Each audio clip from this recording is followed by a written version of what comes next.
Constantine, thank you for being here today. Thank you for having me. This is so cool. Yeah, I'm very excited. You've never been in studio. Constantine has been on Paltalk before, where we were broadcasting live from his dressing room, which was fun because I got to see like some of his boxer briefs. Whoa. That was on camera.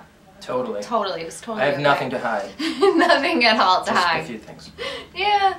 Everyone's got a skeleton or two in their closet. So Constantine, you just recently finished Rock of Ages, and you toured throughout the country. Yeah. Which was super exciting. It was really exciting. You know, I think, you know, for me, it was so important to do the tour because I got to really see it all the way through. I got to start it first off-Broadway, you know, at a small theater, see it grow, and this great buzz, move to Broadway, get all these Tony nominations, you know, sold-out shows, and then like a big movie's in the works, and then I get to take it out on the road to all the fans that didn't get a chance to see it in New York, and, you know, 11 months of touring it, it really was amazing, but you know, I've said my sort of goodbyes to Rock of Ages. It's always going to be near and dear to my heart. It was a huge part of my life and my career, and you know, great opportunity for me to get to show people what I really like to do, which is, you know, just, you know, the realness of performing on stage in a Broadway setting, and a great show like Rock of Ages is it was a blessing. So. Does art imitate life a little bit? I mean, obviously you played a rock star. You were on tour playing a rock star. Yeah. Did you ever kind of have those moments where you were like, group bass? No, never. Well, remember, in the show, I actually play this kid who's sort of like a wannabe rocker, right? So he's really the sort of, you know, shy, sort of more introverted kind of cat, and he really falls in love with this girl, kind of brings that inner rock star out of him. He doesn't ever really quite get all the way there. There's another character in the show who's really the sort of like decadent rock star, Stacey Jacks, and Tom Cruise will play him in the movie. Oh, wow. Everyone thinks Tom Cruise is playing my part in the movie. I don't really see that, to be I know, quite it's honest. not happening. So it's not. He's playing the other dude. He's playing the other Yeah, dude. That's the kind of character that I relate to, because I'm more of a self-indulgent narcissist who just loves any and all attention from the opposite sex. It's weird, I didn't notice that about you. Yeah, no, just saying. No, so the tour was great, but it's great to be home and just working on a bunch of new things. Can you talk about some of those new things? There's a few things I can't talk about just yet, but there are a couple of great things that are sort of in the works and have been running and all that stuff.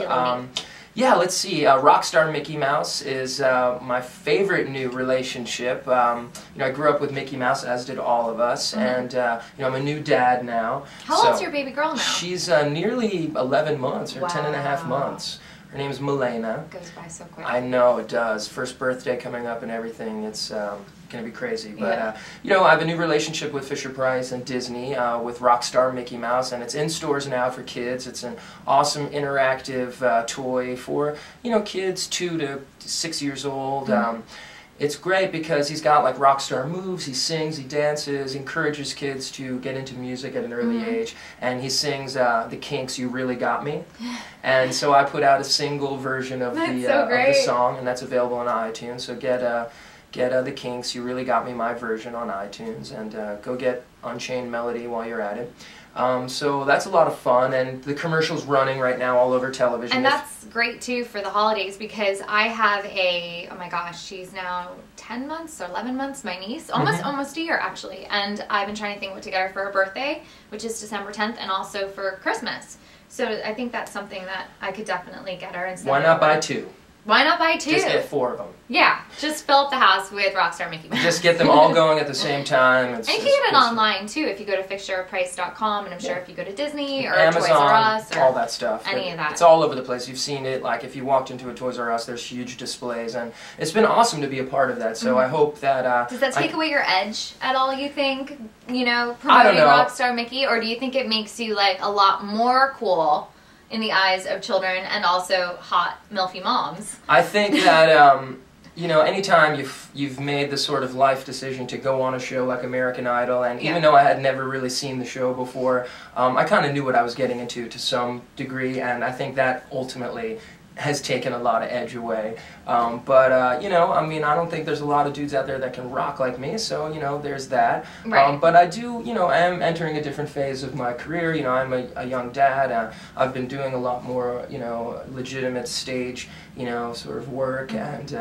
doing a little less of the rock stuff, especially now after Rock of Ages. And there's a couple of new shows in the works that are sort of, you know, rock-ish, but very, very, very different than Rock of Ages. But you're very versatile, and I think that to pigeonhole you into one thing, like just being that like rock belter, would limit you in a way where you have a giant range, and people don't know that you were classically trained. You went to Boston Conservatory for music. I did. And very hard school to get into. It wasn't like you were some guy that just said, "Oh, on a whim, I'm going to go and try out for American Idol." Right. That was someone else's decision. This girl, I was dating this girl, and she made me go with her. Wow. She did. She's very persuasive. But thank you, it worked out. Are you still friends? We haven't been in touch as much lately. So, you know, wonderful girl, but I just, it was a very long time ago, and I think there was a little element of... you got chosen and not her? Yeah. And that gets a little tough. It got a little tough, but, you know, that's the name of the game, and we've gotten into, you know, a very difficult business, and sure, I grew up in the arts and in acting and theater and music and all that stuff, and I guess I went off to school and all that, but it doesn't make any of it any easier. It's tough out there. It is tough. And speaking of tough, for all those kids and young adults who want to go down the American Idol route, do you think that that does help people get that national platform to get their name out there, or is there other ways that people can go about becoming a professional musician, singer?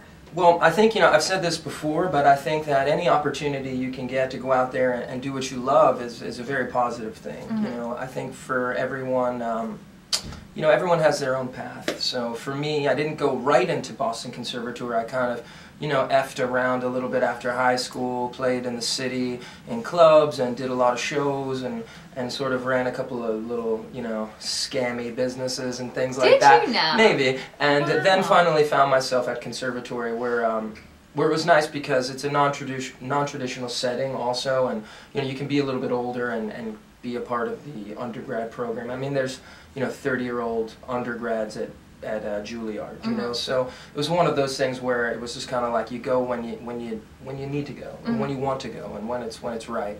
But for some people, that time is right out of high school. Some people want to move right to New York at 17, or their parents get them into the business a little early. Milena, you know, I want her to, that's my daughter, I want her to sort of just have her own path, you know, and but, you know, her mom and I are both artists, and, you know, she probably will find herself, you know, getting into it maybe at an earlier age. Does that make you nervous, though? Because as you just said, the industry is really tough, and you have to have a thick skin, and there's lots of ups and downs with it. Well, or because you already are kind of a veteran and have a name, do you think it might be easier for her? Who knows? I mean, there's just no way to determine that yet. I'm like, tell us now. This is what's going to happen. She did have a callback for a Huggies commercial, so that was kind of cool. She did? Yeah, because my agent... like, don't pee in the diaper. My agent likes her more than they like me, apparently, so... she's got more growth potential. Yeah, she's got a lot going on there, so they, you know, it's fun, you know, we get to bring her to a couple of these things here and there, and, you know, she doesn't get any special treatment or anything like that, but she, it's fun. It's nice to be around the other kids and stuff like that, because so who knows? I mean, everyone's got their own path, and the thing is, you know, entertainment is probably no more difficult than excelling in other you know, forms of business, and certainly the finance world, you know, isn't necessarily the most stable place to be in these days. And these most educated kids, you know, the best schools, it doesn't guarantee you anything. It's really hard now. I don't want to kind of take a detour off of our conversation about entertainment, but what do you make, being a New York City, well, New Jersey native and now living in New York City, what do you make of Occupy Wall Street? Have you been down there? Have you seen anything? I've not actually been down there yet. I've sort of avoided the whole thing, and I've seen Fish in concert, so I don't need to go see that whole situation. Or smell it. I've been to Grateful Dead concerts and been in the lot.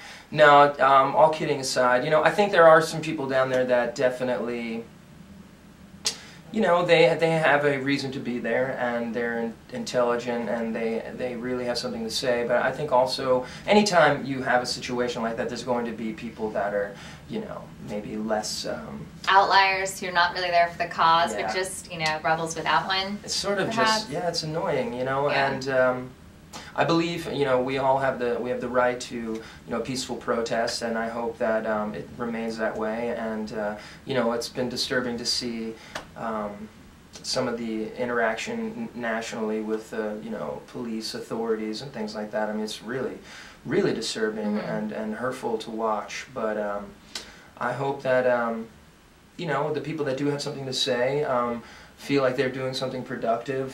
For me, I just haven't found myself, I haven't found my way down there yet, and it's just something that I'm not exactly focused on right now. Yeah, me either. Yeah. I mean, I think it's great that people have a voice, and But obviously we should talk about it a lot more, all over television, all over the newspapers. Well, I think that it's showing the state of our economy, the state of our world. I think that when you talk about people who have great talent, whether it's in the finance world or the music world, and people still can't get jobs, it's disheartening. And I think as our generation can kind of attribute or attest that it's hard out there. When can we expect Constantine's second solo album? Oh, well, I've been, what's great about being home is I've had a lot more time to work on stuff in the studio, and I have a studio in Brooklyn, Sweetfire Studios, and you can go to the website, sweetfirestudios.com. Great place, especially if you need to do some recording, or we have great rehearsal space, and really competitive rates. So it's a very cool section of Brooklyn, about 2 blocks away from where I was born. Actually, I was born in Brooklyn originally, and then I moved to New Jersey. So been working on a ton of new stuff, working on songs for other artists, developing some young acts, and yes, been working on a lot of new songs. I guess, you know, with no sort of like real true objective as far as like the album and a release date. I'm glad I don't really have to work under those kind of pressures. You know, I get to sort of do a lot of different things. You like to juggle a lot all at the same time. I do. I think if I probably just focused on trying to be a recording artist, you know, things might be, you know, frustrating. Yeah, just be different. It would be different. That's why I gave up my gangster rap career. I know, it's tough. It was really hard. It was hard to be so angry all the time. Yeah, totally. I know how it is. But hopefully, you know, sometime by maybe next year sometime, sure. You know, I've gotten a little busy with the theater and the sort of producing stuff. If you cut a new album and it's going to be released, will you come back to Paltalk and maybe give us some snippets of it? I'm sorry. Of course I will. Of course. We're old friends, and you know, I would love that. And yeah, I'm excited. I'm excited because I feel like I'm starting to my sound as like a recording artist has evolved and changed as I've gotten a little older and more experiences, and you know, your voice has matured like a little bit. wine. I'm getting my man voice now. I do want to ask you about your Rock of Ages role because you brought it up before. I was gonna check Twitter real quick to see what was going on. To talk about that because in the movie? Yeah, I heard that you're playing an '80s record executive. Well, you know, I guess there was a lot of talk about, you know, if I was going to play my part from the show, which I was, you know, nominated for the Tony and all the reviews and all that stuff in the movie, and I mean, I was perfectly willing to do it. I was like, I mean, I guess I could do a movie with Tom Cruise, that's fine. And I know Adam Shankman, I've known him a very long time, and I know that he's a fan of mine, and we've talked about working together and all that stuff, but I just think that this particular project, you know, the way he saw it, his vision of the movie, and he's an awesome director, and his movies always make a lot of money, so that's huge. I just felt like he felt that I wasn't exactly what he needed to play that part in the movie. Did that cause a lot of outbursts from your fans? A little bit of outbursts from the fans, but it's all good. So who's playing your part? An actor named Diego, and he's been on some television shows and stuff like that, and he's from Mexico City. He's like 19 years old, you know, and he's real, like, cute, and the chicks like him. You're much nicer than I am about this, so that's fine. So your role is... So I kind of, you know, you'll see, I have like a fun little feature, and as like the sort of sleazy, you know, record executive, like the boss of the big like record label. Right. That my old character Drew comes with his manager, played by Paul Giamatti. So Diego and Paul Giamatti and I in the scene, and it's a lot of fun. You have an event tonight for the Ronald McDonald Foundation? Yes, it's going to be awesome. I'm super excited. It's me, David Cook, and David Archuleta. You know, I don't know if you remember, they were in maybe like season 6 of American Idol, and they were like number 1 and 2, and they fought it all the way out to the end, and they're both big stars now, and super excited. Ronald McDonald House, amazing organization, making a difference. Psyched, really psyched to be there. I forget the location. It's on the Upper East Side, but if you check my Twitter, Constantine M.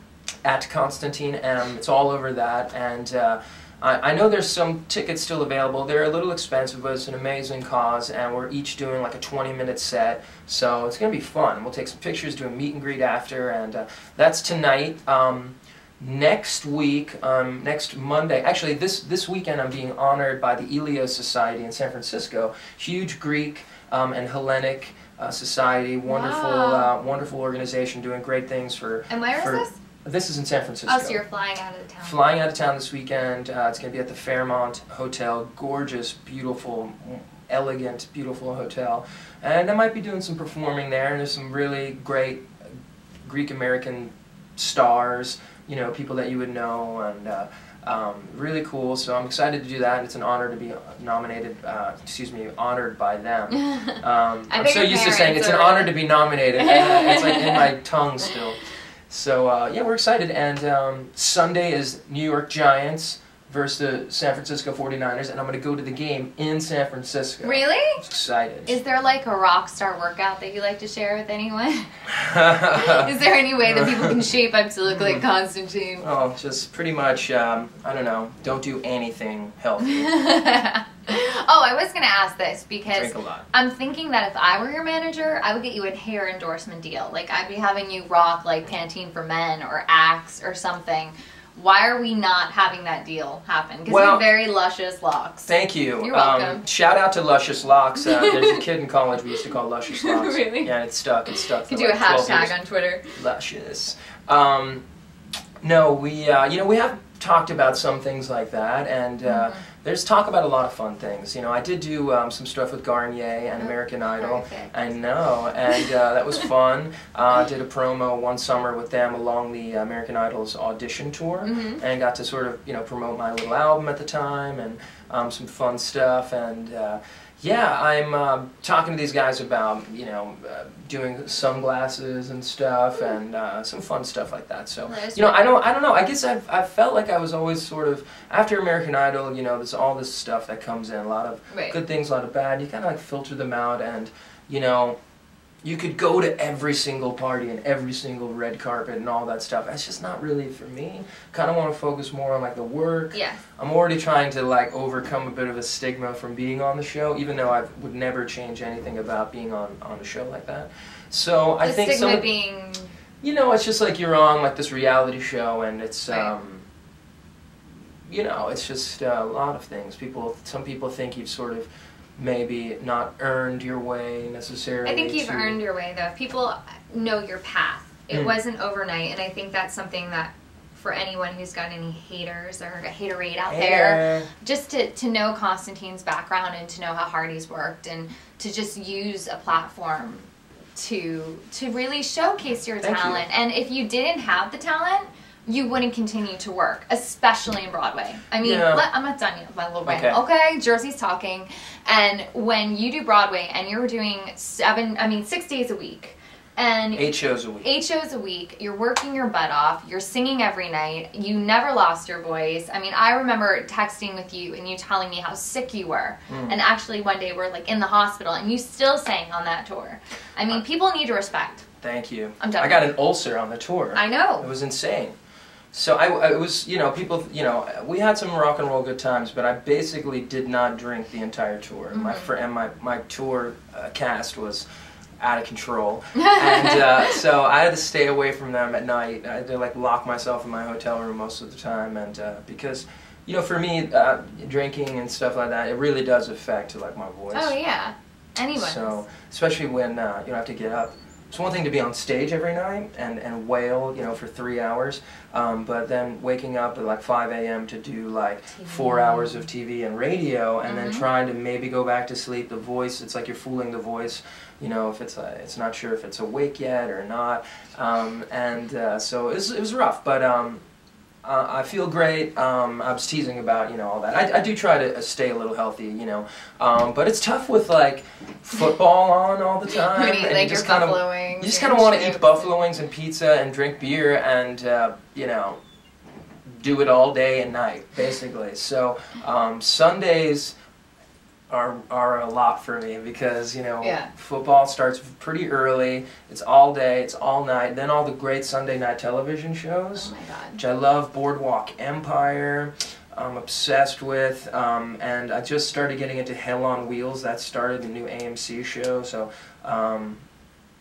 yeah, so I feel like football never ends. It's like Saturday you have college, Sunday I don't watch a lot of college though. I can't, and Monday, it's like Monday. enough. Yeah. Enough of the football. I feel like my brain is melting.